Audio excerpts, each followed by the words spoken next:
Hello అండి, అందరికీ నమస్కారం. మీ అందరి సపోర్ట్ తో ధన్వంతర 500 సబ్స్క్రైబర్స్ అయితే క్రాస్ చేసిందండి. అందరికీ పేరు పేరున ధన్యవాదాలు చెప్పుకుంటున్నాను. ఇలాగే మన ధన్వంతర యూట్యూబ్ ఛానల్ 1000 మెంబర్స్ ని 10,000 ని 1 lakh రీచ్ అవ్వాలని మనస్ఫూర్తిగా కోరుకుంటున్నాను. అయితే ఒకే వీడియోలో మేమిద్దరం కనిపించలేదు కదండి. మా అక్కయ్య గారు ఫైనాన్షియల్ ప్లానర్ పుష్ప గారు అనమాట.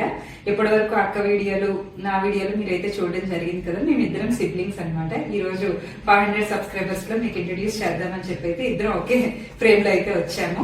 ఇంకా మీ అందరి సపోర్ట్ మాకు కావాలని చెప్తూ, ఇంకా ఎవరైనా సబ్స్క్రైబ్ చేసుకోకపోతే తప్పకుండా లైక్, షేర్ అండ్ సబ్స్క్రైబ్.